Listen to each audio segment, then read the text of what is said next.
Kesaksian murtadin Yaman. Batu hitam bukan Tuhan, Yesus Kristus Tuhan dan Juru Selamat.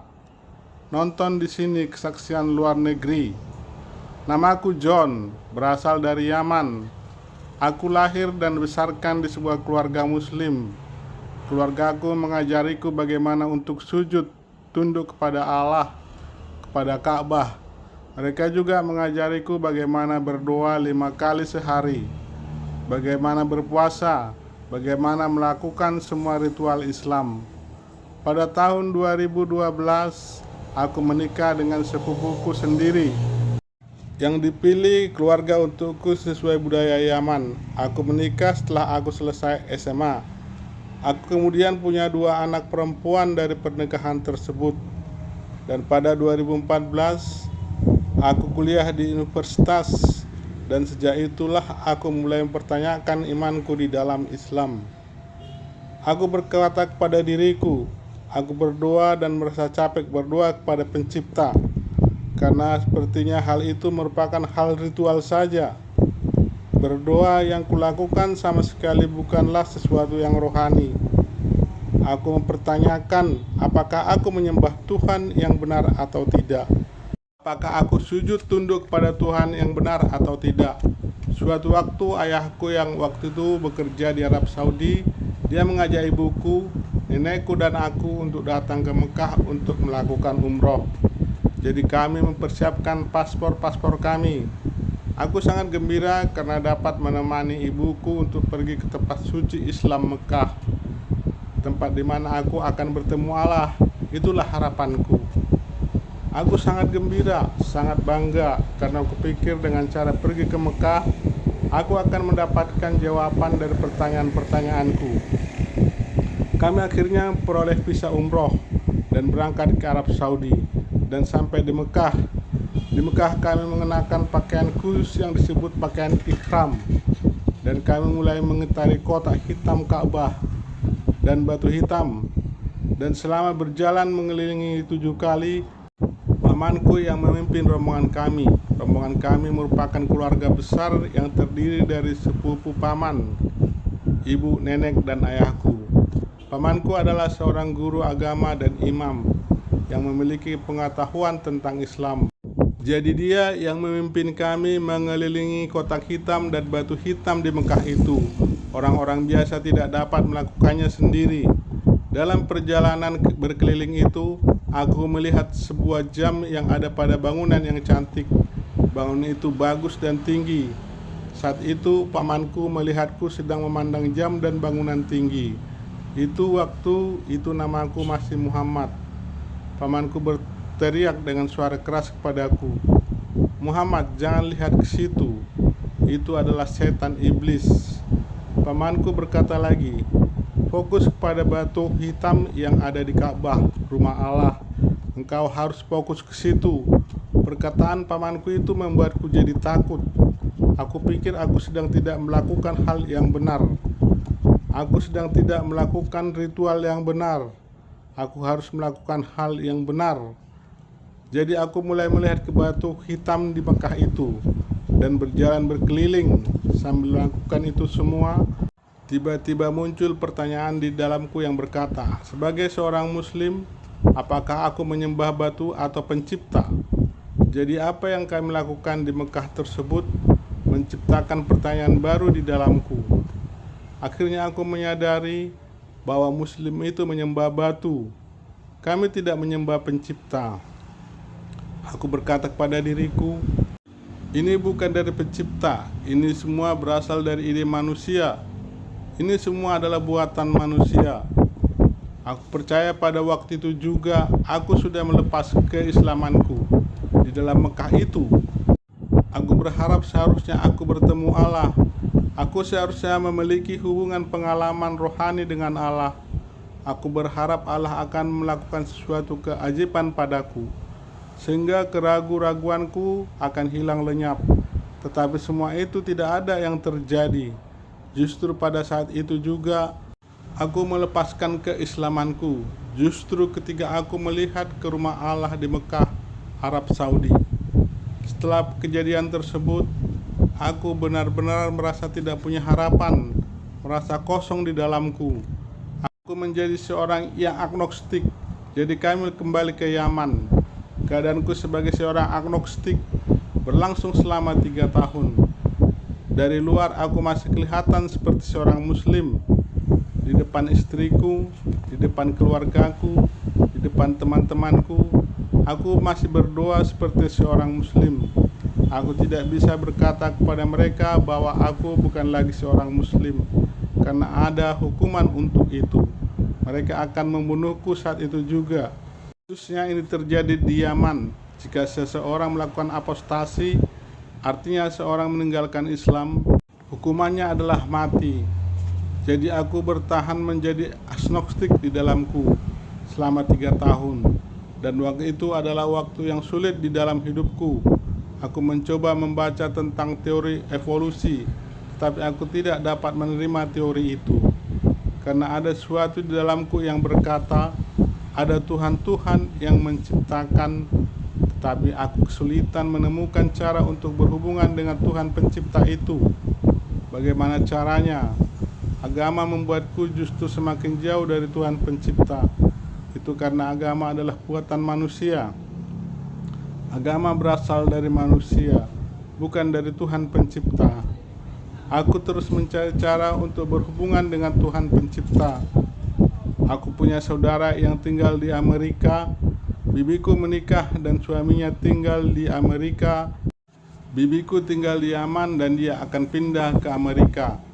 Kedutaan Amerika yang ada di Yaman karena perang yang sedang terjadi di Yaman pindah ke Djibouti, Afrika.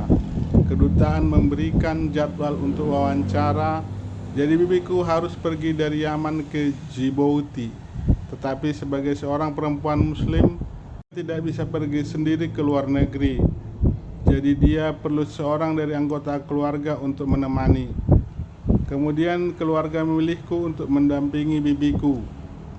Aku setuju, aku pikir ini mungkin jalan keluar bagiku. Kami berangkat dan sampai di Djibouti. Bibiku mendapat visanya. Aku diharapkan juga untuk bisa pergi ke Amerika. Tetapi keadaan sangat sulit karena pada 2017 orang-orang Yaman sulit untuk masuk ke Amerika. Jadi aku tidak bisa pergi ke Amerika dan akhirnya aku pergi ke Malaysia. Di Malaysia aku tinggal selama beberapa bulan. Aku tidak bisa mendapatkan visa untuk bekerja di sana. Jadi aku tinggal di Malaysia karena dengan visa turis aku hanya bisa tinggal selama 3 bulan. Dan kemudian aku kembali lagi ke Malaysia.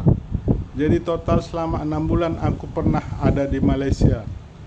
Karena perang yang ada di Yaman, tidak ada negara yang menerima orang-orang Yaman. Kemudian aku mendengar ada jalan untuk pergi dari Turki ke Yunani. Aku tidak bisa pergi langsung ke Yunani. Jadi aku harus pergi ke Iran lebih dahulu. Aku beli tiket untuk pergi ke Iran. Aku mendapatkan visa di bandara, mereka menerimaku. Mereka memberiku visa untuk 1 bulan. Dan dari Teheran aku pergi ke Tabriz. Dan dari Tabriz aku pergi ke Turki. Di Turki aku dipukuli oleh tentara Turki. Dari Turki aku pergi ke Yunani di Eropa. Pada awalnya tinggal Yunani, aku mencari kebebasan duniawi.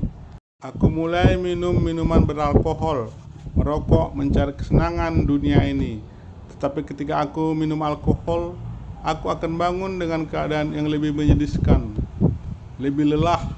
Keadaanku waktu itu menjadi lebih lelah daripada sebelumnya.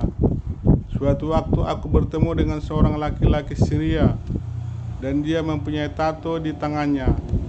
Dia adalah tetanggaku dan dia adalah seorang Kristen. Karena penasaran tentang tato itu, aku bertanya kepadanya, "Apa arti salib yang ada di tanganmu? Kenapa kamu memiliki salib sebagai tato di tanganmu?" Dia menjawab, "Artinya adalah Yesus Kristus, Mesias dalam bahasa Arab. Yesus yang artinya juru selamat."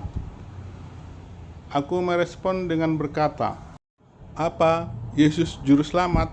Karena hal itu adalah informasi baru bagiku.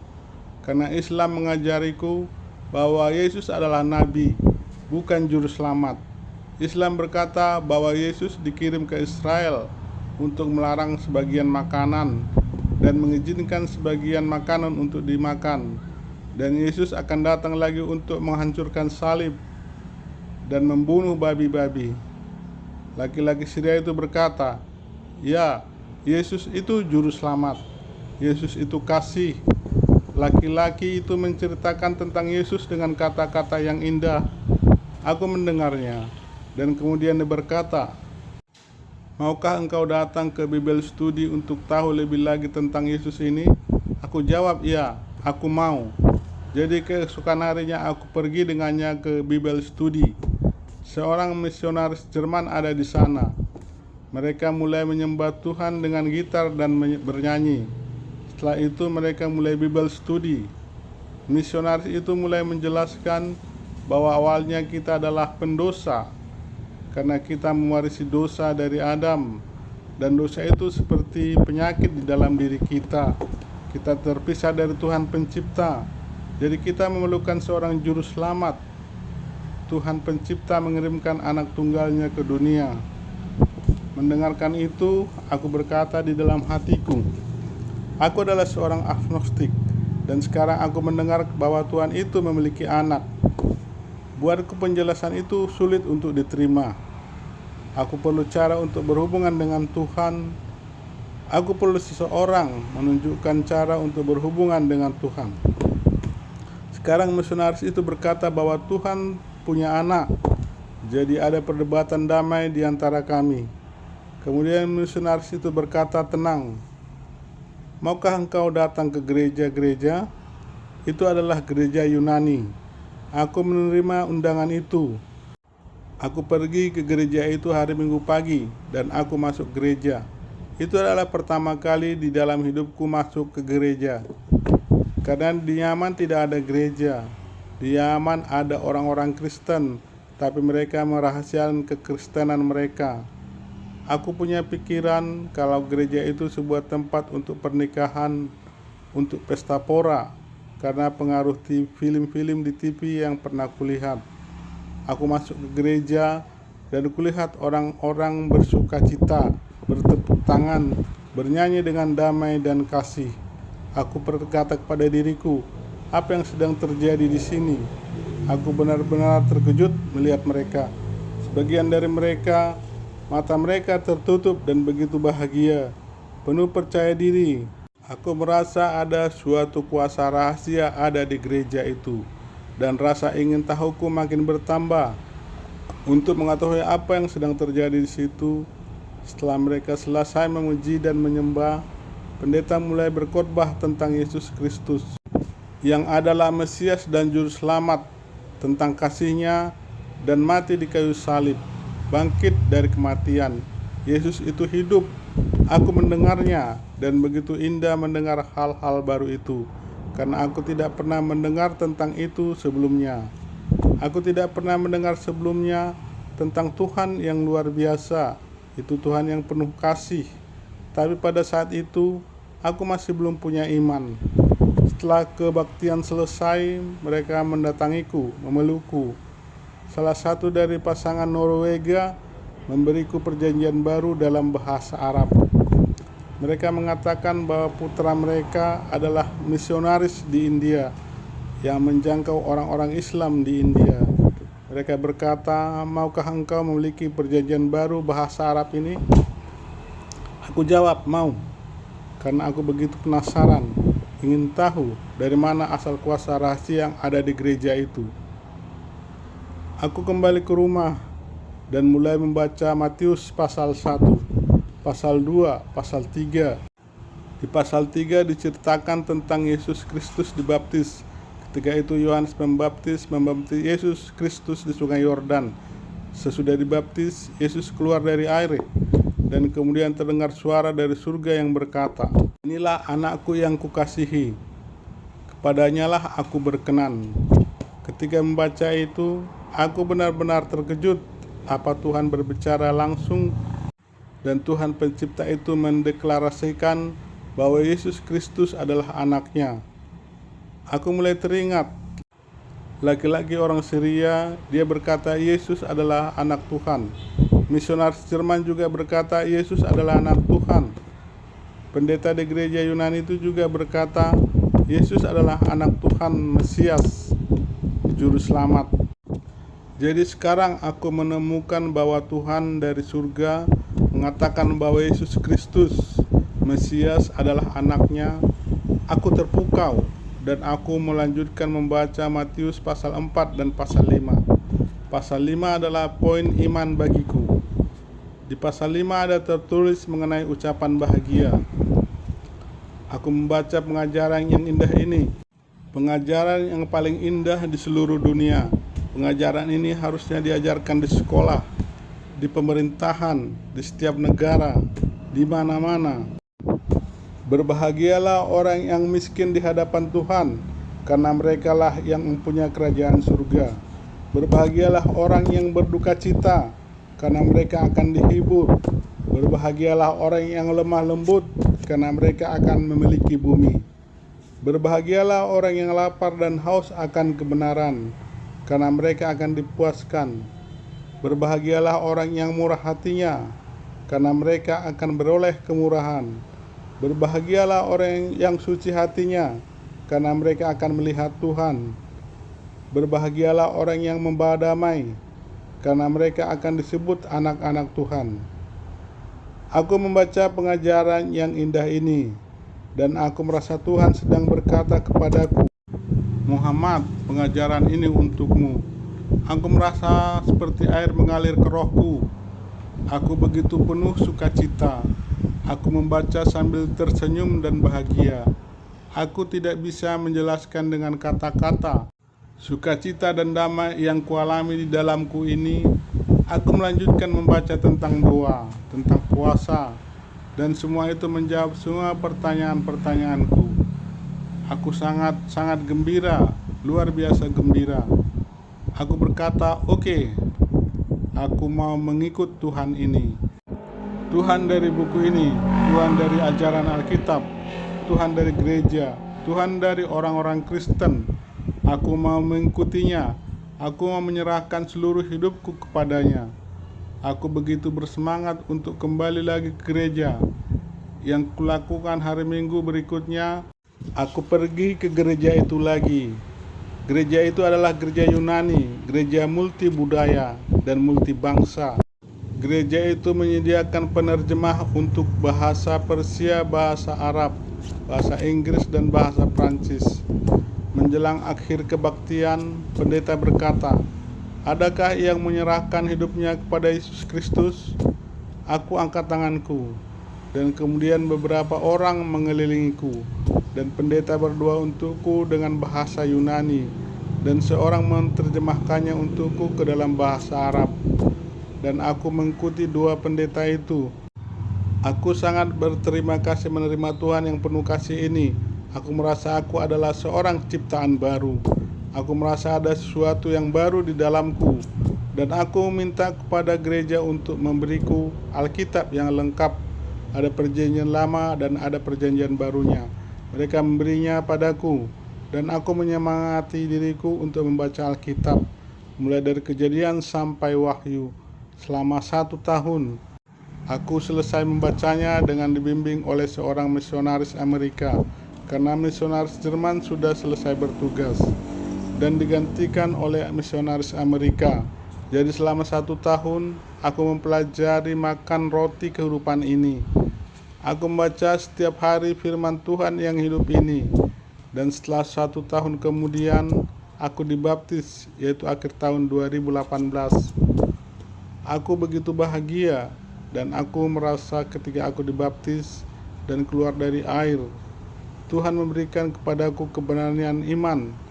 Aku tidak tahu bagaimana menjelaskannya dengan kata-kata, tetapi aku merasa aku harus menceritakan tentang Tuhan kepada setiap orang. Aku juga mau menceritakan tentang Tuhan di media sosial. Jadi tidak hanya bertemu orang-orang langsung, tapi juga menginjili lewat media sosial. Aku membuat video tentang kesaksianku, tentang baptisanku, dan video-videoku menjadi viral. dan kemudian cerita sedih dimulai. Sejak video-videoku menjadi viral, keluargaku melihat video-videoku. Imam dari masjid di kampungku mengatakan fatwa, yaitu istriku sudah bukan lagi istriku, karena aku sekarang bukan seorang muslim. Jadi imam itu menghancurkan perjanjian pernikahan antara aku dan istriku. Imam itu berkata, aku sekarang adalah orang kafir, orang najis. Ibuku menjadi sakit karena komunitas di Yaman mulai menekannya dengan berkata, ini adalah anakmu, beginilah cara engkau membesarkannya, ini adalah kesalahanmu. Demikian juga ayahku, pamanku dan sepupuku mengalami tekanan. Jadi keluargaku juga menerima persekusi karena aku. Imam dan komunitas di Yaman menceraikan istriku dari aku, mengambil kedua putriku. Keadaan ini sangat sulit buatku. Meski keadaan sangat sulit, tetapi aku setia kepada Tuhan. Tuhan setia kepadaku, sangat baik kepadaku. Dia selalu bersama denganku. Damainya ada di dalamku. Tuhan bersama denganku melalui masa-masa persekusi ini. Tuhan selalu bersama dan untukku. Dia ada di dalamku. Roh Kudus selalu bersama denganku setiap waktu. Selama 2 tahun, aku mengalami masa yang sangat sulit, tetapi aku tidak menyerah. Setelah melalui masa 2 tahun ini, imanku semakin dikuatkan dan dikuatkan. Aku mulai menginjili lebih luas lagi. Aku mulai menginjili melalui media TV bersama Brother Rashid, dan kesaksianku menjadi viral. Kami membaptis banyak orang di Yunani, dan aku mulai menerima ancaman-ancaman kematian. Orang-orang ingin membunuhku, orang-orang ingin menemukanku, sehingga aku harus mengganti alamatku. Dan akhirnya misionaris berkata kepadaku, John, sekarang tidak aman lagi untukmu tinggal di Yunani. Akhirnya setelah 2 tahun ada Yunani, melalui masa sedih dan masa gembira, tempat di mana aku bertemu dengan Tuhanku, Juru Selamatku, Rajaku, aku harus meninggalkan Yunani. Yunani ada di hatiku, karena aku dilahirkan kembali di Yunani. Aku pergi ke Prancis, Norwegia, dan Swedia, dan aku akhirnya menetap di Inggris. Setiap hari aku bangun, aku berkata kepada Tuhan, Tuhan, terima kasih untuk kasih-Mu ini. Utuslah aku. Aku tahu aku akan menghadapi persekusi. Tuhan memakaiku untuk membawa kerajaan-Nya ke dunia yang jahat ini. Pelayananku adalah pelayanan di media sosial, khususnya kepada orang-orang Yaman. Tuhan memberkati pelayanan media sosialku. Aku ingat di akhir tahun 2019, seorang laki-laki Yaman mengontakku lewat Facebook Messenger. Dia berkata, aku ingin bertanya tentang Yesus Kristus, karena aku melihatnya gembira dan sukacita. Bagaimana kamu bisa jadi seperti itu?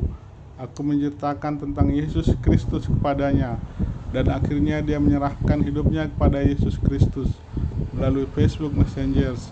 Jadi aku membawanya kepada Yesus Kristus, dan 3 bulan kemudian dia mengontakku kembali. Dia berkata, terima kasih banyak John, aku akan melakukan apa saja untukmu. Aku berkata, lupakan John, itu bukan tentang aku, itu semua tentang Yesus. Bila engkau mau melakukan sesuatu, pergi dan ceritakan Yesus kepada orang-orang Yaman lainnya. Jadi sekarang dia adalah seorang penginjil yang secara rahasia menginjili di Yaman. Dia membaptis orang-orang yang percaya kepada Yesus Kristus. Bila ada orang-orang Yaman mengontak pelayananku dan mereka mau dibaptis, maka dia yang akan membaptis mereka di Yaman. Dan sekarang jika hari ini ada orang-orang membunuhku, tidak masalah, karena aku tahu siapa aku, dan aku tahu kemana aku akan pergi. Rasul Paulus berkata, jika kita hidup untuk Tuhan, dan jika kita mati untuk Tuhan. Jadi baik hidup atau mati, kita adalah milik Tuhan, karena kita mengetahui kebenaran. Yesus Kristus berkata, kebenaran itu akan memerdekakanmu. Tidak ada jalan lain bagi orang-orang. Itu sebabnya aku katakan kepada orang-orang Yaman, batu hitam di Ka'bah Mekah tidak akan menyelamatkanmu. Muhammad tidak akan pernah menyelamatkanmu. Muhammad itu mati, Buddha itu mati, guru-guru agama itu akan mati. Pemerintah tidak akan pernah menyelamatkanmu. Hanya Yesus Kristus, Mesias, yang akan menyelamatkanmu. Puji Tuhan, sampai bertemu di